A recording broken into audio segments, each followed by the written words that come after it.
The test began. A bald man raised his hand and with a confident expression decided to be the first. The attention of the others focused on him and their eyes filled with surprise and confusion.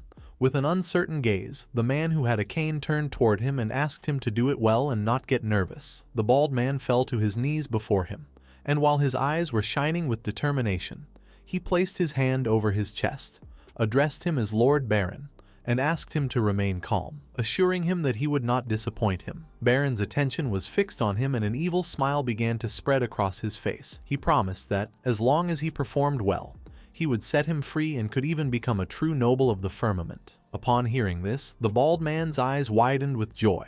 He promised to do his best. Lu Sheng, who was standing behind, began to observe him in silence. His gaze was fixed on his tattoo, which indicated that he was a slave. With a serene expression, Lan extended his hand and with a smile explained that many hereditary nobles of outer space, when faced with stagnation at power level 11, feared losing their titles due to lack of strength. For this reason, they did everything possible to recruit martial talents through various channels, the interstellar slave market being the most common one since young people with good martial potential occasionally appeared there. Lu Sheng did not say a single word and sank into his thoughts. While our boy was staring silently at the bald man with a lost expression, Lan approached Lu Sheng and, while his eyes were shining with confidence, he mentioned that, after all, not everyone had the power to control their own destiny like Lu Sheng. Those who desperately sought to maintain their noble titles were willing to do whatever was necessary to control a powerful martial cultivator. With an expression full of surprise, Lu Sheng turned toward Lan and questioned why the nobles did not recruit them within their own territories. Lan closed his eyes and after giving the matter some thought, told Lu Sheng that he was overthinking it. He explained that it was easier to win the grand prize in the interstellar lottery than to expect a genius with top-level talent to be born in a small piece of land. He began to imagine himself lifting Lu Sheng after he came in first place. He considered that, although he had found Lu Sheng in the White Nebula and brought him back, this was basically like having won the jackpot of the stellar lottery, a thought that made him laugh inwardly. The stellar disc of destiny was activated. It was gigantic. The bald man approached it and began to observe it in silence. Ready to begin, he concentrated and transformed his energy into a powerful blade, then carefully made a cut on his palm, causing his blood to start emerging. While his eyes were shining with determination, he placed his hand on top of the stellar disc of destiny and martial flames began to emerge from his hand and enter into the disc. Not long after, one of the pearls of the stellar disc began to shine intensely. Everyone's attention was fixed on it, leaving them somewhat confused. The bald man began to touch his head and his eyes widened in confusion and surprise. He couldn't believe that he had only activated one pearl. Baron got angry and started kicking the ground to vent. With a furious expression, he called the bald man an idiot and demanded that he spin it. He ordered him to spin the stellar scheme with all his strength. With a gaze full of determination, the bald man grabbed the stellar disc, let out a sigh and prepared to spin it. He concentrated and using all his strength decided it was time to spin the stellar disc and show everyone how powerful he was. Even though he used all his strength, nothing happened. The stellar disc did not move even a single centimeter. Everyone began watching in silence, not knowing what was happening. The bald man decided not to give up so easily, and while his eyes were shining with rage, he decided to summon his martial spirit. A powerful martial spirit appeared. It grabbed the star disc and prepared to spin it. Upon seeing the powerful spirit, Lan's eyes widened in surprise and his jaw dropped, realizing that its power was level 9. Its martial spirit measured 7,000 meters and the level 10 demonic trident barely reached 8,000 meters. His talent was quite good, but a talent of this level did not attract the attention of any of those present. Finally, the efforts of the bald man began to bear fruit as the pearl that had previously been activated began to shine even more intensely. Upon seeing this, Baron's eyes filled with joy, making a smile appear on his face. He could not believe that the pearl was shining. Not long after, another pearl began to shine intensely, but the bald man could no longer go on and fell to the ground. Lu Sheng remained calm and his attention was fixed on him. It didn't take long for him to realize that spinning this stellar disc of destiny completely exhausted the strength of a level 9 warrior. He found this stellar disc of destiny quite interesting. Mo Yun, who was holding his magic staff, approached the bald man, extended his hands and announced that 2 bright pearls had lit up. His life condition level was extraordinary 2 stars and did not meet the admission standards. The bald man's eyes widened in fear, making him sweat like crazy. Faren exploded with rage and cursed the slave traders. They had assured him he was a genius of more than 5 extraordinary stars, but he turned out to be useless. This was a complete scam. Faren's men grabbed the bald man by the arms and began taking him back to the spaceship cell. He couldn't help crying and feeling sad. Afterwards, the others began to go up one by one to take the test. Lu Sheng crossed his arms and began to ponder. He knew there was no rush. After observing and asking Lan, he had understood well the evaluation criteria of the Destiny Star Disc.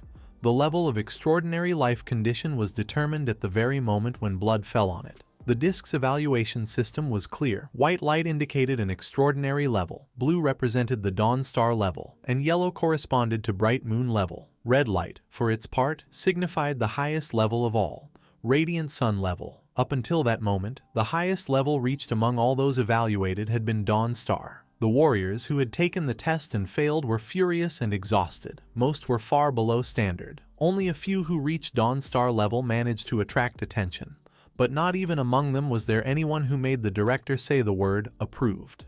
A long-haired warrior began to walk toward the star disk in silence. With an expression full of determination, he extended his hands, concentrated, and began to use his power, ordering the disk to spin. His power was so immense that a powerful wave of energy began to emerge from his body. The other warriors covered their faces and could not avoid going into shock. The disc began to spin rapidly. First 1 pearl started to shine until several seconds later, 7 pearls began to shine intensely. Upon seeing this, Mo Yun could not help but smile.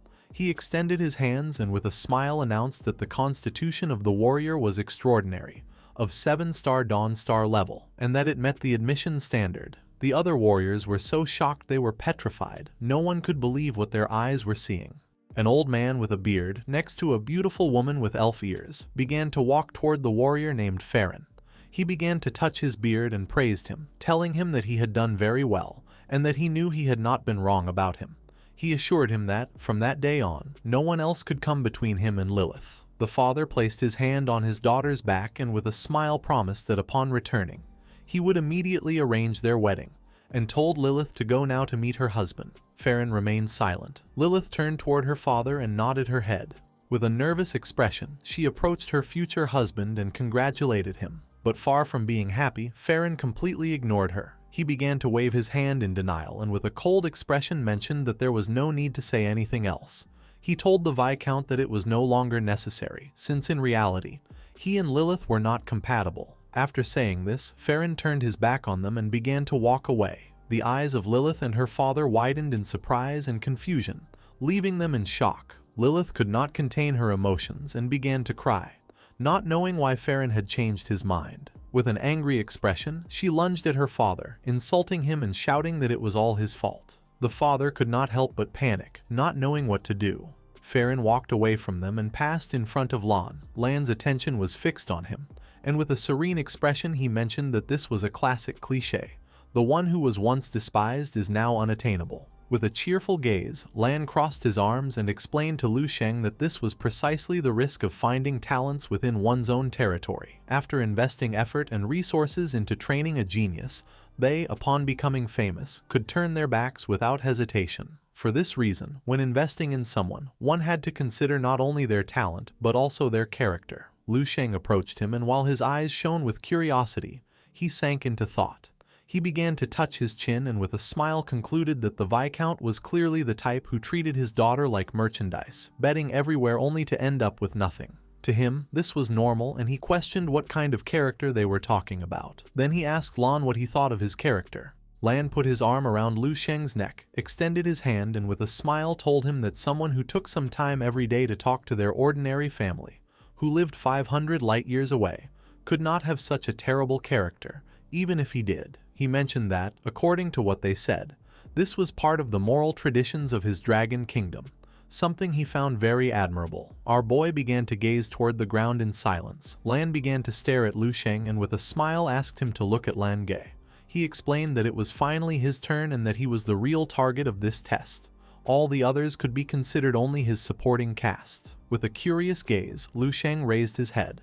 Lan Gay went up on stage and began to walk toward Mo Yun calmly, with a confident expression. Mo Yun asked him to do his best. Lan Gay's eyes began to shine and he nodded. Lan Gay closed his eyes and began to concentrate, gathering his martial energy in his forehead. Not long after, a third demonic eye appeared on his forehead. While his body was emitting a powerful red aura, Lan Gay extended his hand and decided it was time to show everyone how strong he was. Everyone started watching attentively, as they knew this test had been organized almost exclusively for Lan Gay. He had inherited the noble blood of Marquis Lan Nuo, a powerful level 13 warrior, and everyone wondered what kind of constitution he would have. When Lan Gay spun the stellar disc, the pearls began to emit an intense golden glow. The other warriors couldn't help but panic and sweat, realizing that it was bright moon level. Mo Yun remained calm. It was just as they expected, since he was not someone ordinary. Lan Gay extended his hands and fire began to emerge from his body, and not long after, his martial spirit began to manifest. Little by little, Lan Gay's martial spirit started to grow larger